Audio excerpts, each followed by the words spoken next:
Messieurs, dames, bonjour et bienvenue dans cet atelier consacré à la modélisation mécanique et plus particulièrement ici on va voir l'animation d'un petit robot. Donc on va faire de A à Z donc la réalisation du petit robot que vous voyez ici dans l'image. Et pour ceux qui prennent l'atelier en cours, eh bien toute la suite d'ateliers est classée par playlist et cette playlist s'appelle Buddy 3000. Voilà, vous trouverez d'autres playlists débutants et pour construire de A à Z une scène avec des thèmes différents dont Bob l'éponge, et vous avez aussi une playlist qui s'appelle Le petit déjeuner à la française où on apprend, on essaie d'aller le plus loin possible dans le réalisme avec Blender et le moteur Eevee. Voilà, donc ici on va finir donc la tête de notre petit robot et je vais activer, si besoin, je vais activer les screencasts ici. Voilà, et je vais un petit peu agrandir la taille des caractères. Voilà, un petit peu plus grand comme ça. Et la taille de la souris également. Voilà, je me mets là. Ok. Donc là, on avait fait les booléennes la dernière fois. Et ces booléennes, on a eu des petites bavures ici. Donc c'est vrai qu'un tutoriel, on essaie d'aller un petit peu vite quand même pour pas vous embêter trop avec des détails. Mais ici, je vais revenir sur cette booléenne, vous montrer deux petites astuces qu'il faut quand même connaître. Donc ici, je vais vous montrer au niveau des objets qu'on avait utilisés pour les booléennes ici, qui sont cachés. Donc, on avait le cube ici et le cube là. Donc, on avait deux cubes qu'on avait utilisés pour les booléennes. Et on va ici voir comment simplement pouvoir déplacer et bien placer nos booléennes par rapport au loop cut qu'on avait fait ici. Les loop cut, c'est les coupes ici qu'on avait rajoutées pour avoir des booléennes qui soient plus belles. Et ici, vous voyez, par exemple, cette booléenne ici, elle arrive un petit peu loin de notre loop cut ici, de notre boucle. Et ici, ça arrive pareil, un petit peu loin. C'est pour ça qu'on a des bavures dans notre booléenne. Alors, on va faire un truc, c'est qu'on va afficher, on clique dessus, et maintenant, on va aller dans... hop, je regarde notre vérification de... Et on va aller ici, dans le panneau ici, comment il s'appelle, c'est propriétés, objet, propriété de l'objet. Donc on a les transformations, tout ça, et plus bas vous avez Viewport Display. Donc là dans Viewport Display, tout en bas vous avez texturé, et nous on va changer ça par Bound. Alors Bound, ça fait que la visualisation de l'objet se met comme ça. Alors déjà ça c'est plus pratique parce que si on déplace G dans les Y ici et je me déplace avec le bouton Shift maintenu, vous voyez que je peux aller tout doucement et trouver pile poil l'emplacement où était l'arête. Donc j'ai Y ici, on voit que là c'est pas dessus et là je suis pile sur l'arête et vous voyez là j'ai dépassé. Donc là en étant pile sur l'arête, eh bien on a une découpe qui est beaucoup plus propre au niveau des booléennes.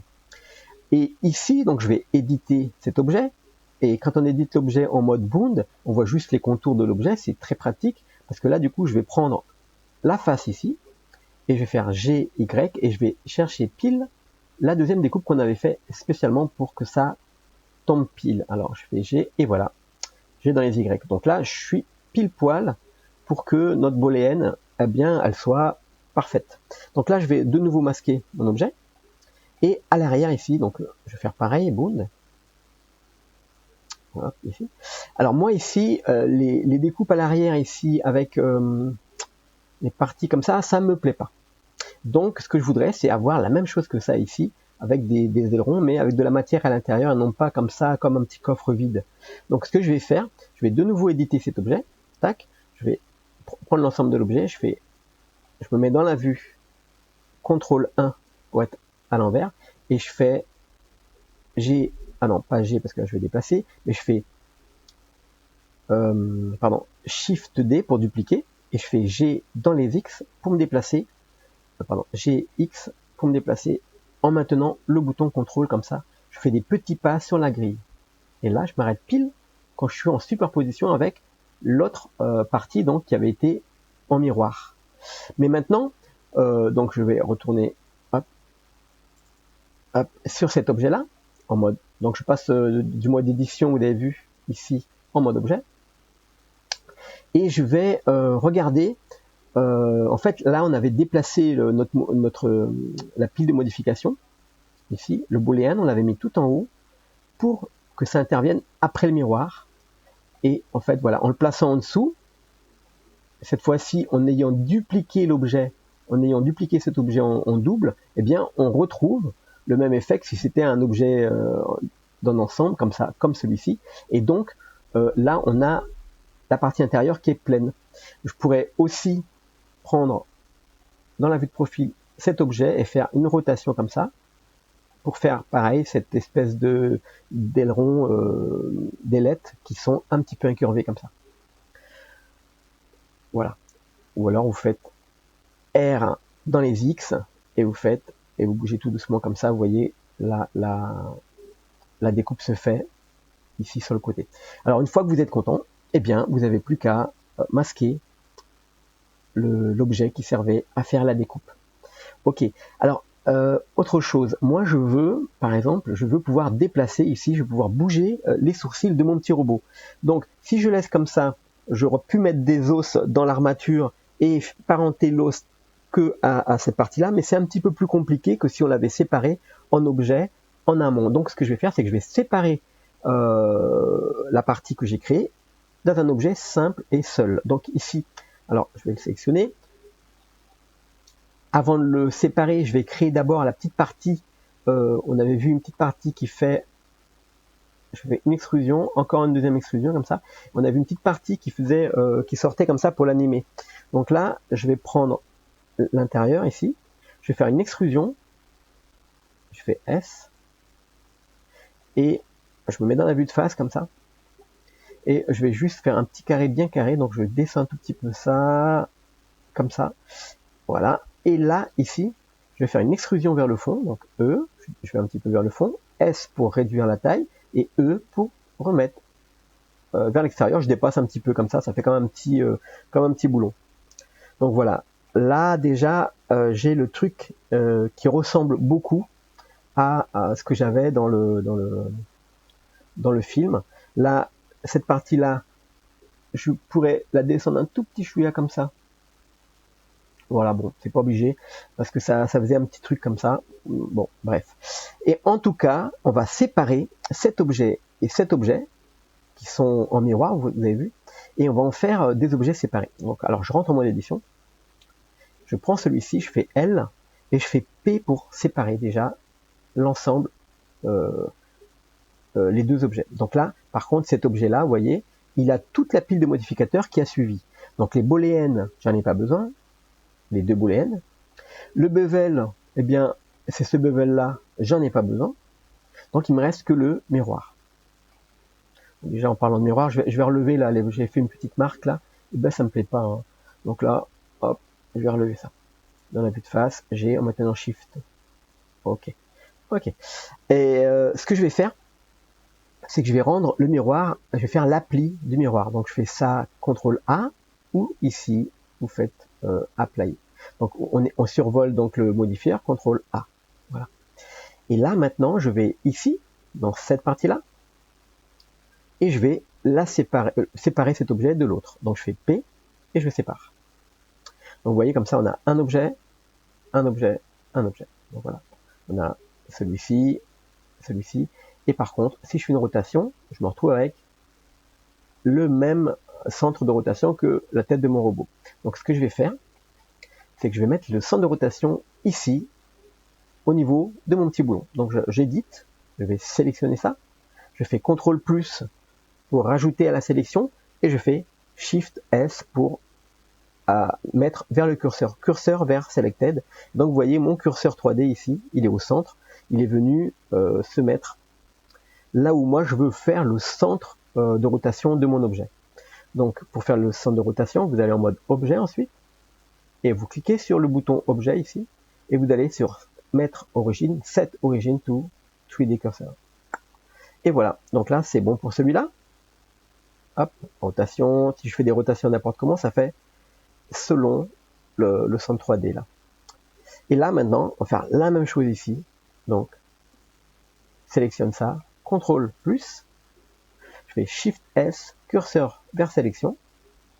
et je vais faire la même chose, donc objet, set origin to 3D cursor. Et là, voilà, donc là, j'ai mon objet ici qui bouge par rapport à cette origine nouvelle. Et là, c'est pareil. Ok. Alors, vous avez vu que les yeux, c'est la même chose. Donc, moi, les yeux, si je les ajoute, si je les mets dans un seul objet, eh bien, je vais plaquer les modifieurs qui sont ici dans ce nouvel objet. Donc, il faut faire attention lorsqu'on va joindre des objets parce que vous avez les modificateurs qui suivent avec. Donc, par exemple, pour ma tête, vu que c'est une partie mécanique, je vais parenter mon os à cette partie, ainsi que aux empty là qui sont là. Donc les empty, je fais Shift vers la tête, CTRL P, et je parente vers l'objet, et celui-ci, Shift vers la tête, CTRL P. Et maintenant, si je bouge la tête, donc il reste voilà, la bouche, donc la bouche, Shift vers là, CTRL P pour parenter. Alors on peut parenter plusieurs objets en même temps, donc je fais celui-ci, plus celui-ci, plus la tête, CTRL P. Voilà, alors ce qui est intéressant, c'est que là, du coup, mon objet, hop, il est totalement, vous voyez, il suit l'ensemble, mais chaque petit objet est dissocié, je peux lui faire la rotation à part, et je pourrais les parenter à des os séparément, comme ça, ça va être directement lié à l'ensemble des vertex. Chaque objet va être séparé parce que c'est des formes mécaniques. Alors là, donc les yeux et ces parties-là, je peux les laisser séparées. Je pourrais aussi du coup appliquer un modificateur spécial ici pour celui-ci pour lisser un petit peu les subdivisions de surface. Pareil pour celui-ci, pour celui-ci, pour celui-là.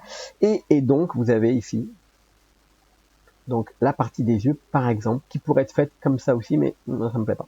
On va le laisser solide comme ça, bien solide. Ok. Autre chose à faire, vous avez vu, si je bouge la tête comme ça, R, une rotation ici ou peu importe où si je me déplace, vous avez vu que eh bien les deux objets qui servent à découper, ils ne suivent pas. Alors il y a plusieurs possibilités, soit vous mettez ces objets, vous les bloquez avec, vous les parentez donc à la tête, mais ça peut être problématique si jamais voilà, il peut y avoir un emmêlage de pinceau. Alors ce que vous pouvez faire simplement, c'est appliquer le modifieur. Donc par exemple ici, on peut laisser le miroir, ou alors on peut aussi appliquer la pile de modificateurs. Là je vais vous montrer comment on applique donc les modifieurs. Donc ici, on prend d'en haut et on va vers le bas. C'est le plus logique donc pour appliquer les modificateurs. Donc là, je sais que je ne vais plus retoucher à la modification à mes faces et je vais pouvoir déplier sur l'ensemble de l'objet. Et donc, je vais appliquer ici, tac, le miroir. Le bevel, je vais le laisser pour l'instant, puisque le bevel, je peux m'en servir pour avoir un objet très léger pendant l'animation et ensuite l'appliquer pour qu'il fasse le rendu en animation. Voilà, donc je vais laisser le bevel. Par contre, la booléenne, celle de l'arrière, ici, je vais l'appliquer.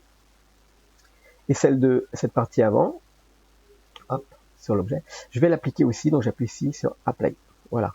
Donc là, maintenant, ces deux objets ne me servent plus. Il y a d'autres objets qui vont plus servir, mais ces deux objets ne me servent plus. Je peux les jeter à la poubelle ou je peux faire une nouvelle collection avec la touche M. Je fais une New Collection et j'écris par exemple Rebut. Ok. Tac. Donc ces deux objets-là sont dans une collection qui s'appelle Rebut. Et là, on peut la retrouver ici. Et on peut donc masquer, rendre totalement invisible cette collection. Voilà.